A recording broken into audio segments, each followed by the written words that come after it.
বায়ু অৰ্থাৎ বতাহ বতাহ পৃথিৱীৰ এনেকুৱা এটা বস্তু যিটো বস্তু নহলে পৃথিৱীৰ কোনো উদ্ভিদ জীৱ-জন্তু বা কোনো প্ৰাণীয়ে জীয়াই নাথাকিব সেয়া হৈছে বতাহ উইদাউট এয়াৰ নো লাইফ এই ভিডিঅ'টোত কোৱা হ'ব যে বায়ুমণ্ডলত থকা অক্সিজেনৰ কথা যদি অক্সিজেন 5 সেকেন্ডৰ কাৰণে নোহোৱা হৈ যায় মাত্ৰ 5 সেকেন্ড যদি নোহোৱা হৈ যায় তেতিয়াহ'লে পৃথিৱীত কি ঘটনা ঘটি যাব মহাভাৰতত উল্লেখ আছে যে হনুমানৰ পিতৃ পৱনে এবাৰ বায়ু বন্ধ কৰি দিছিল বায়ু বন্ধ কৰাৰ ফলত কি ঘটনা ঘটি গৈছিল আপোনালোকে জানে বা শুনিছে এটো আছিল মহাভাৰতৰ কথা ঠিক তেনেকুৱা যদি পৃথিৱীত আকৌ এবাৰ হৈ যায় বা ঘটি যায় তেতিয়াহ'লে কি হ'ব এই ভিডিঅ'টো সম্পূৰ্ণকৈ উল্লেখ কৰা হ'ব যিবিলাকে থিওৰি ভাল পোৱা আৰু সায়েন্স ভাল পোৱা অকনো স্কিপ নকৰি সম্পূৰ্ণকৈ চোৱা so friends let's explore about stop এইখন হৈছে আমাৰ পৃথিৱী এইখন পৃথিৱীত এতিয়া চাৰিওকাষে অক্সিজেন ভৰপূৰ অক্সিজেন সমান মাত্ৰাকে আছে কিন্তু খন্তেক পিছতে এই পৃথিৱীত অক্সিজেন নাইকিয়া হ'বলৈ গৈ আছে এই কথা কোনেও নাজানে আনকি বৈজ্ঞানিক নাজানে এই কথাটো যে খন্তেক পিছত কি হ'বলৈ গৈ আছে প্ৰতিজন মানুহে ইজনে সিজনৰ লগত কৰবাত গৈছে ঘুৰিবলৈ কোনোবাই ফ্যামিলিৰ লগত ঘুৰিবলৈ গৈছে কোনোবাই এনজয় কৰি আছে কিন্তু খন্তেক পিছতে এই পৃথিৱীত যে কি হ'বলৈ গৈ আছে সেই কথাটো কাৰো খবৰ হোৱা নাই বা কোনেও গম পোৱা নাই 5 সেকেন্ডৰ পিছত বন্ধ হৈ গ'ল অক্সিজেন বন্ধ হৈ গ'ল অকস্মাত আকাশখন আন্ধাৰ হোৱা দেখা গ'ল আকাশখন আন্ধাৰ হৈ গ'ল মানুহে ভয় খাইছে লগে লগে আকাশখন চাওঁতে মানুহৰ কাণবোৰ ফাটি গৈছে কাৰণ কাণত থকা 21% এয়াৰ প্ৰেছাৰ কমি যাব যাৰ ফলত কাণবোৰ ফাটি যাব মানুহে চিঞৰিবলৈ চেষ্টা কৰিব কিন্তু চিঞৰ বা কান্দোন শুনা নাপাব কাৰণ আমি কান্দোন শুনা পাওঁ অক্সিজেনৰ বাবে যেতিয়া অক্সিজেন বন্ধ হৈ যাব তেতিয়া আমি কাৰো কান্দোন শুনা নাপাম আৰু চিঞৰ শুনি নাপাম লগে লগে আকাশখন চাম আৰু ভয়ানক আন্ধাৰ হৈ যাব ৰাতিৰ নিচিনা আন্ধাৰ হৈ যাব আৰু আমাক ভয় লাগিব চাম আকাশৰ পৰা যিবোৰ উৰা জাহাজ এৰোপ্লেন সেই সকলোবোৰ তলত আহি যাব আৰু ক্ৰেশ হৈ যাব লগে লগে ফুটি সৰ্বনাশ হৈ যাব জাহাজবোৰ আৰু যিবোৰ গাড়ী আছিল সেই গাড়ীবোৰ ষ্টপ হৈ যাব লগে লগে কাৰণ ইন্ধনত লাগে অক্সিজেন আৰু ইন্ধনত অক্সিজেন নোহোৱাৰ বাবে গাড়ী নচলিব কিছুমান মানুহে ফোন কৰাৰ চেষ্টা কৰিব কিন্তু ফোন নালাগিব কাৰণ যিটো নেটৱৰ্ক সেই নেটৱৰ্কো বায়ুৰ ফলতে হয় যেতিয়া বায়ু বন্ধ হৈ যাব অক্সিজেন বন্ধ হৈ যাব তেতিয়া মোবাইল নেটৱৰ্কো কাম নকৰা হৈ যাব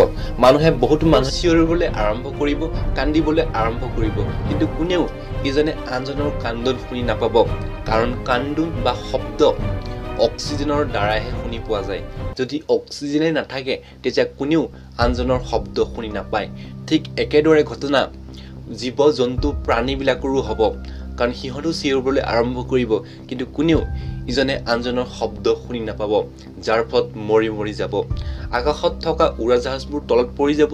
লগতে চৰাই-চিৰিকটিবোৰ সকলোবোৰ তলত সৰি পৰিব আকাশত একো বস্তুই জীয়াই নাথাকিব লগে লগে 3 সেকেন্ডৰ পিছত সমুদ্ৰৰ কাষত থকা যিবোৰ মানুহবোৰ সিহঁতক ডাইৰেক্টলি সূৰ্যৰ তাপ লাগিব সূৰ্যৰ তাপ এইকাৰণে লাগিব কাৰণ আকাশত থকা অজন গেছত 3বিধ গেছ থাকে সেই 3বিধ গেছ অক্সিজেনৰ বাবে থাকে যদি অক্সিজেন নাইকিয়া হৈ যায় তেতিয়াহ'লে অজন গেছত থকা সেই 3টা গেছ নাইকিয়া হৈ যাব যাৰ বাবে ডাইৰেক্টলি সূৰ্যৰ পোহৰ সমুদ্ৰৰ কাষত পৰিব আৰু মানুহবোৰ জ্বলি যাব খন্তেক পিছতে লগে লগে মাটিবোৰ কঁপিবলৈ ধৰিব আৰু সকলোবোৰ মানুহে চিঞৰিবলৈ আৰম্ভ কৰাৰ লগতে সকলো মানুহে গাড়ী আৰম্ভ কৰিব গাড়ীটো ষ্টাৰ্ট কৰিবলৈ চেষ্টা কৰিব কিন্তু ইন্ধনৰ ফলত যেহেতু ইন্ধনতো লাগে অক্সিজেন তাৰ বাবে গাড়ী চলাচল নহ'ব আৰু সাইন্টিষ্টবিলাকো গম নাপাব সেই সময়ত কি কৰিব লাগিব সাইন্টিষ্টবিলাকো ভাবি নাপাব কাৰণ সাইন্টিষ্টবিলাকৰ সেই সময়ত কি কৰিম বা সেই তৎক্ষণাত কি কৰিব লাগে সেই কথাটো তেওঁলোকে ভাবাই নাছিল আৰু ভাবি থোৱা নাছিল কাৰণে এনেকুৱা ঘটনা ঘটিব লগে লগে পানীত থকা জীৱ-জন্তুবোৰ মৰি যাব কাৰণ পানী জানো আমি হাইড্ৰজেন আৰু অক্সিজেন মিলি পানী হয় 33% অক্সিজেন যোগদান দিয়ে তাৰ বাবেহে ৱাটাৰ হয় যদি ৱাটাৰ যদি অক্সিজেন নাইকিয়া হৈ যায় তেতিয়াহ'লে পানীত থকা সমুদ্ৰত থকা সকলোবোৰ জীৱ-জন্তু মৰি শেষ হৈ যাব কোনো মানুহে ভাবি নাপাব যে পৃথিৱীত কি হৈছে এয়া লগে লগে পাহাৰ মাউণ্টেইন এই সকলোবোৰ খহি পৰিব যিমানবোৰ আছে সেই সকলোবোৰ খহি পৰিব আৰু লগে লগে গছবোৰ মাটিত সোমাই যাব ধৰিব আৰু মাটি ফাটি যাব কাৰণ মাটিত লাগে অক্সিজেন আৰু অক্সিজেন নথকাৰ বাবে মাটি ফাটি যাব যাৰ ফলত আৰু খন্তেক পিছতে এই পৃথিৱী ফাটি সকলোবোৰ সোমাই যাব সকলোবোৰ বিল্ডিং সকলোবোৰ ঘৰ সকলোবোৰ পাহাৰ তলত মিলি যাব যাৰ ফলত এই পৃথিৱীত শূন্য হৈ যাব আৰু সূৰ্যৰ তাপ ডাইৰেক্টলি পৰিব খন্তেক পিছত আৰু গোটেই পৃথিৱী মৰুভূমি হৈ যাব তাৰ পিছত এই পৃথিৱীত যে মানুহ নামৰ প্ৰাণী বা অন্য প্ৰাণী বাস কৰিছিল ইয়াৰ অস্তিত্বই নাইকিয়া হৈ যাব পৃথিৱীত অস্তিত্ব নাইকিয়া হৈ যাব আৰু শূন্য হৈ যাব একো জীৱই জীয়াই নাথাকিব এই পৃথিৱীত কিন্তু ভাই ইমানকৈ ভয় খাব নালাগে ইমানকৈ টেনশ্যন ল'ব নালাগে ডোন্ট থিংক টু মাছ কাৰণ এই সকলোবোৰ ঘটনা থিয়ৰিকেল বা ভৱিষ্যত কেতিয়াবা হ'ব কিন্তু আমাৰ লগত বৰ্তমান আছে গছ আৰু গছেই সকলোবোৰ গছেই জীৱন কাৰণ গছে